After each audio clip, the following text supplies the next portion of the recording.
Hi, I'm Charlotte Davis from Hillary's Floral Design in South Wales, and I'm here today to show you how to decorate your Christmas tree with your own homemade festive floral decorations. Okay, so let's get started. I've pre-made a few little Christmas baubles, but I'm going to show you how you can do your own at home. So I've got these beautiful little glass Christmas baubles that have got a nice opening in the top, and we're just going to simply thread the top with either some velvet ribbon, normal ribbon, string, wire, whatever you've got at home or whatever you want to buy to decorate your Christmas tree. Just going to simply loop it through, and then we're going to pull the ribbon back through on itself and then just knot it off at the top. Now I like to trim down my ribbon so I don't have like these little dangly bits on the end, but feel free to do whatever you like to do. And then to this we're going to add in some little bit of our blue spruce with some little hypericum berries. These are great, so you can pop them in 2 to a week before Christmas Day because they will naturally dry, and they give a beautiful scent as well. So you haven't got to worry about adding any water source to your Christmas bauble. Spruce is a brilliant foliage that will just, well, it's an evergreen, so it just holds its moisture in its leaves and it just naturally dries beautiful. We're going to add a little bit of hypericum berry, which again is a beautiful berry typically associated with Christmas in this beautiful crimson red.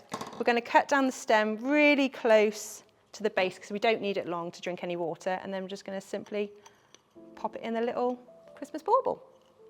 So that's the little red ones done, and then we're going to finish off with some nice gyp ones. So for the gyp, or gypsophilia, I've added the string because it's a bit softer and delicate against the white, and we're just going to add some little flurries of gyp, which looks a bit like snow, which I think is really nice, especially for Christmas. You're just going to want to cut your stems really small, doesn't have to be super neat at this stage, about said amount, and then you're just going to grab it all in one hand and make like a tiny little bundle. Again, doesn't have to be super neat at this point, just grab it all together like so, and then once you've got it all gathered, you're just going to pull it all together and trim these stems right the way back, super low, and then you're going to pop it into the opening of the little glass bubble. Use your finger to pad it out, and then that's the little gyp one done. We've also got these beautiful orange slices. These are my favourite. I absolutely love these at Christmas. So you've got the dried orange slices, and you've got something which look like oranges. These are actually dried grapefruit, which are, again, another beautiful fruit to use on your Christmas tree.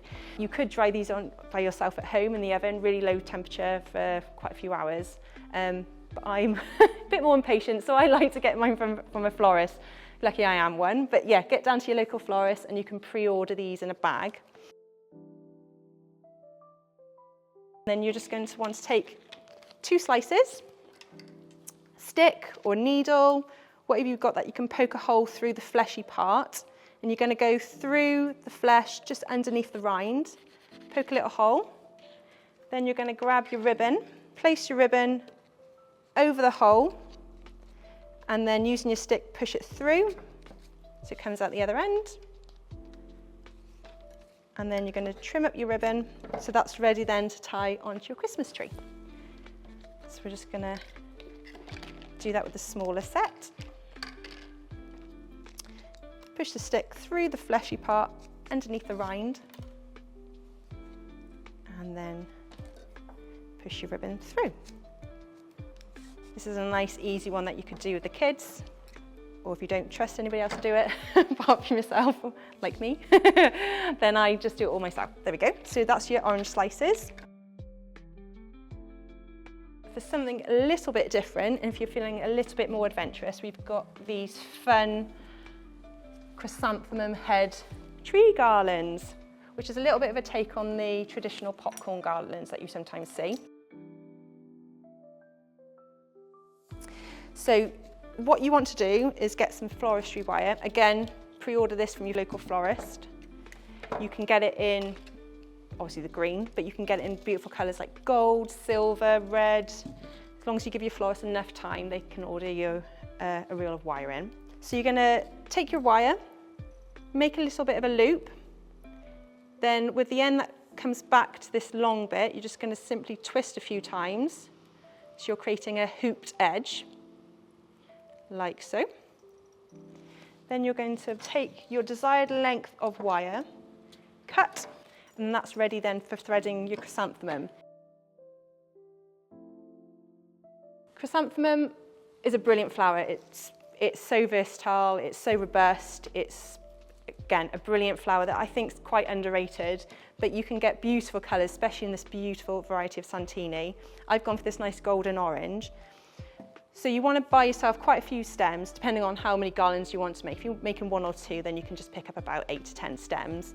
But if you want to do lots, then obviously you can buy as many as you want. But you're going to take your stem of chrysanthemum and cut the heads right up to the base where it meets the stem. So you're just cutting all your heads off into a pile. It's great if you pick up a piece of Santini, you've got broken heads, because normally you'd have to chuck those away if you're going to use them in a vase, but for this it's great because you can just cut the stems nice and flush, so no wastage. Once you've got your pile of chrysanthemums, you're then going to take your wire, hooped edge at one, the other side is your free for threading. So you're going to take your smallest heads, holding your wire quite close to the end, simply push through the flower side so that it comes out the back side. So you're just going to grab your heads and just simply pop them through. The flower is really soft, so you can do this with no difficulty. It's a really fun task. So again, it's something you can do with the whole family. It's really therapeutic as well. Once you get into it, once you pop, you can't stop. So just keep threading. Keep an eye on this end of this wire, keeping it nice and straight. So use your fingers to keep straightening out the wire. It just helps when you're pushing the chrysanth through. And as you see, it builds up really quickly as you go along. So just keep threading. And you'll find with the chrysanthemum, you can do these, well, you could do these a fortnight before, you could do it the week before Christmas, depending on when you decorate your Christmas tree, but they were naturally dry. Oh, and if you shatter one, don't worry, take it off, start again.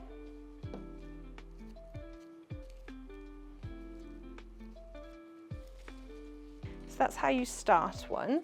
I will show you how to finish one, because finishing is just as important as starting, because you want to create the end loop of your garland so that you can hang it from both ends. So we just cut some more flowers.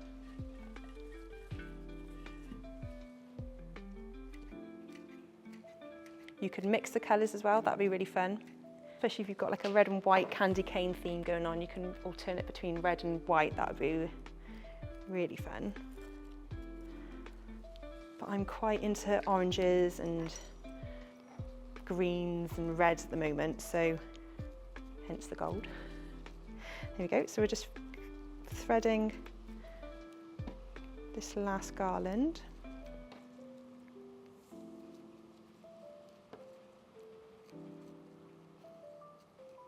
Adding flowers to your Christmas tree is a really fun and alternative way of adding something a little bit special as well.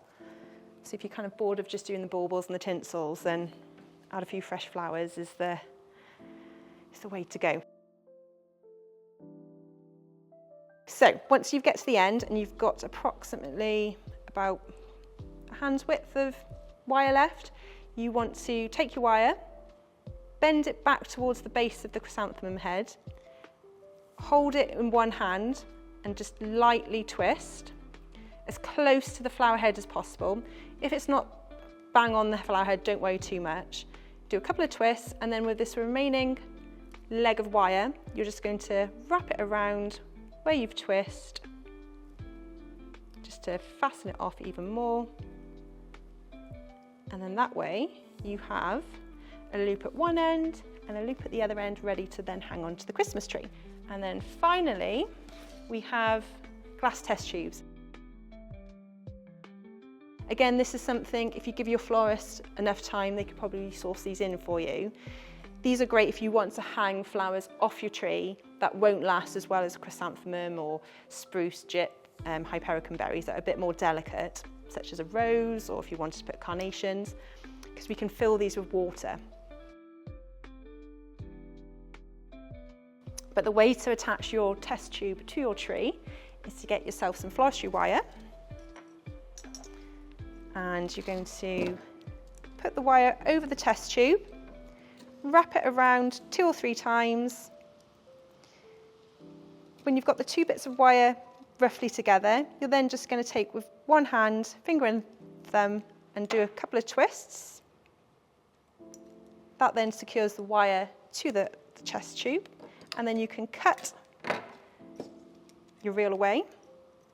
Same principle again, to make a loop, take your wire, couple of twists,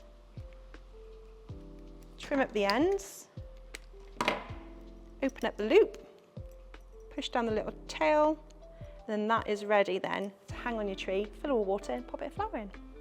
So I think now, once we've got everything prepped, we should go and decorate the Christmas tree.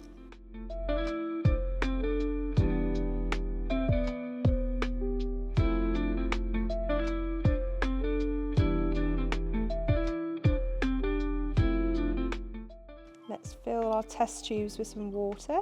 So you want to go about that far, just so it's got enough water for the flower stem to go into. So we do that with all of them.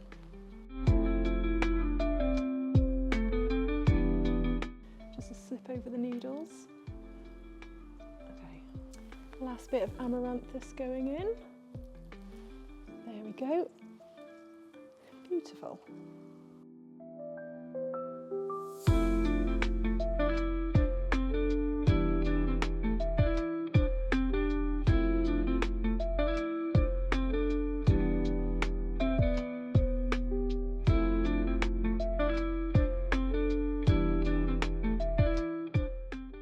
There we go, Christmas tree all decked and ready for Christmas Day.